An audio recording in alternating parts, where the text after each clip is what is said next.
Volume 4, Chapter 477, 24th of August, 1946.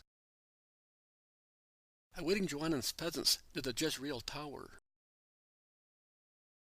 You are very tired, John. And yet we should arrive at Enganim tomorrow before sunset. We shall arrive, Lord, says John, and he smiles, although he is pale with fatigue, having walked more than everybody else. And he tries to walk faster to convince the master that he is not very tired. But he soon falls back to the pace of one who is exhausted, with stooped shoulders, his head bent forward as if he were oppressed by a yoke, dragging his feet and stumbling along. At least give me the bags. Mine is heavy. No, master. You are more tired than I am. You must be more tired, because from Nazareth you came to Mattathias's wood, and then you went back to Nazareth. And I slept in a bed. You did not. You were awake in the wood, and you left early. And you, too. Joseph said so. You left by starlight. Oh, but the stars last until dawn, remarks John, smiling. He then becomes serious and adds, and it is not the lack of sleep that grieves one. What else, John? What has grieved you? Perhaps my brothers.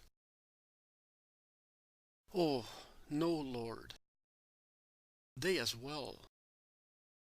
But what makes me feel heavy? No, not heavy. What makes me feel old is that I saw your mother weep.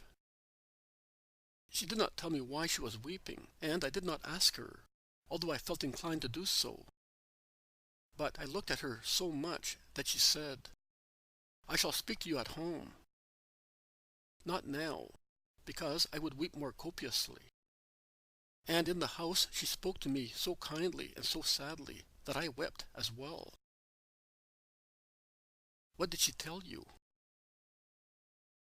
She told me to love you very much, that I must never be the cause of the least sorrow to you, because later I would regret it bitterly. She said to me, "Let us do all our duty in the remaining months, even more than our duty, because duty alone is too little for you who are God." And she also said to me, and it made me suffer so much, and if she had not said it, I could not believe it. And she said to me, "And it is also too little to do only our duty towards one who is about to go away, and whom we shall no longer be able to serve. In order to be resigned later, when he is no longer among us, we must have done more than our duty. We must have given everything, all our love, attention, obedience, everything. Then, in the torture of separation, one can say, 'Oh, I can say that, while it was God's will that I should have him, I did not neglect to love and serve him, even for one moment.' And I said, 'But is the Master really going away? He has still so much to do. There will be time.'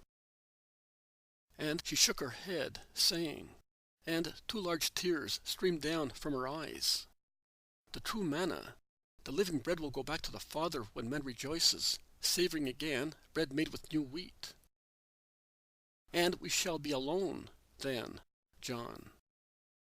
In order to comfort her, I said, 'A great sorrow. But we must rejoice if he goes back to the Father, because no one will be able to hurt him any more.' And she said, moaning, 'Oh, but before,' and I thought I understood. But will it be really like that, Lord? Really? See, it is not a question of not believing your words. The fact is that we love you, and I shall not say to you as Simon did one day, 'That cannot happen to you.' I believe. We all believe. But we love you, and... Oh, my Lord, are the sins of love really sins? Love never sins, John. Then we, who love you, are ready to fight and kill in order to defend you. Galileans are not loved by other peoples because they say that we are quarrelsome. Well, we shall justify that reputation by defending you. We are in the places where in the days of Deborah, Barak destroyed Sisera's army with his 10,000 men. And those 10,000 came from Naphtali and Zebulun. And we came from there as well. The name is different, but the hearts are the same. They were 10,000. But even if you were 10 times 10,000 now, what would you be able to do? What? Are you afraid of the cohorts? They are not so many, and then they do not hate you. You do not cause them any trouble. You are not thinking of a kingdom which may tear away a prey from the Roman eagles. They will not interfere with us in your enemies, who will soon be destroyed.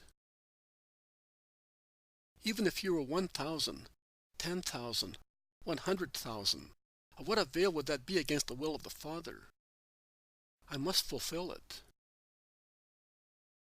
John, depressed, speaks no more.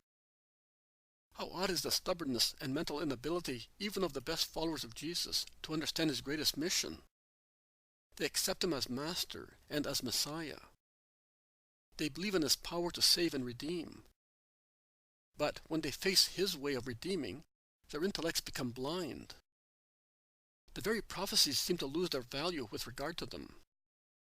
And no more can be said with regard to Israelites, who, we can say, breathe and walk and are nourished and live by means of the prophecies. Everything written in the holy books is true except this, that the Messiah must suffer and die and be defeated by man. They cannot accept that. To me, they look like blind and deaf people to whom Jesus is anxious to show the pictures of his future passion, that they may read in them what it will be. But they close their eyes. Thus they neither see nor understand. It is a rather dull evening, and it is getting dark when they arrive in sight of Jezreel. Jesus comforts John, who has not spoken any more, and is proceeding like a sleepwalker, so tired he is, saying, "We shall soon be there. You will go in and look for a shelter for yourself. And for you. No, John. I shall remain near the road coming from the plain. I think that they will be coming during the night, and I want to comfort them and send them away before dawn. You are so tired, and it may rain as it did last night. At least come until half the watch of the cocks crow." "No, John. In that case I will stay with you. We are near the estates of the Pharisees, and I promised your mother and myself. I do not want to have to repent. Some towers are at the four corners of Jezreel, but I do not know which purpose they serve. They were already old when I saw them. They look like four gruff giants placed as jailers to the town which is built on an elevation overlooking the plain, now slowly disappearing in the early shadows of a cloudy evening.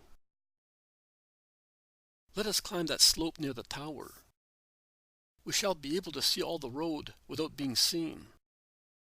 There is grass on which to lie down, and the step before the door will protect us if it should rain," says Jesus. They go up.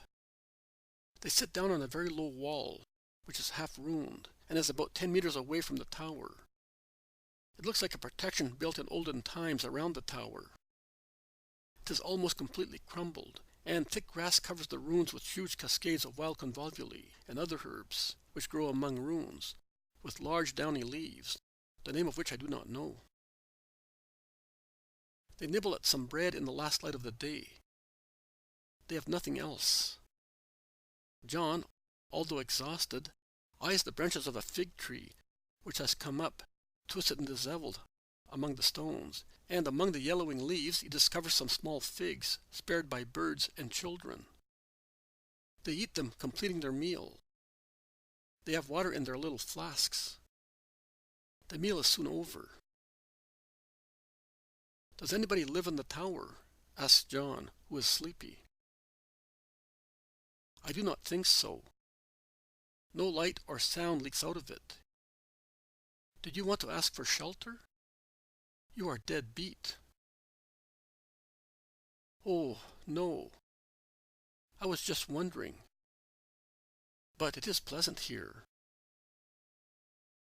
At least lie down, John. The grass is thick, and it has not rained here yet. The ground is dry. No, no. Lord, I am not sleepy. Let us speak. Tell me something. A parable. I will sit here at your feet. I am quite happy if I rest my head on your knees. And he sits down, leaning his head, with his face looking at the sky, on Jesus' knees. He makes desperate efforts not to fall asleep. He tries to speak to keep awake. He tries to take an interest in what he sees. Stars in the sky, lights on the road. The former are becoming more and more numerous, because the wind has blown the clouds away, whilst the latter are rarer and rarer, because pilgrims have stopped traveling at night. Only a few obstinate people persist in proceeding with their carts equipped with a lantern, dangling from mats or blankets stretched across the arches of the cart. But silence itself, now deeper and deeper, makes one sleepy. John, in a voice which sounds more and more remote, says, "How many lights in the sky!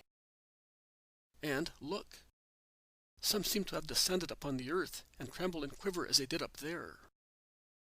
But they are smaller and not so beautiful. We cannot make stars. There is smoke in ours, and they smell of wick, and anything can put them out. You once said that a butterfly is enough to put out a light in us, and you compared butterflies with the allurements of the world. And then you said that, while butterflies can put out a light, the wings of angels, and you called angels spiritual things, make the light within us brighter. I, the angel, the light." John falls asleep, slowly, and he lies down unintentionally, exhausted by fatigue. Jesus waits until he is comfortably settled, and then he puts his bag under his head and covers him with a mantle with paternal gestures. In a final flash of lucidity, John whispers, "I am not sleeping, Master, you know. Only, thus I can see more stars, and I see you better." And he passes on to see Jesus and the starry sky better, dreaming of them in a sound sleep. Jesus goes back to sit on his green seat. He rests his right elbow on his knee and his cheek in the palm of his hand, and thinks, prays, looking at the road now deserted, while his beloved apostle, with one arm folded under his head, sleeps as placidly as a child.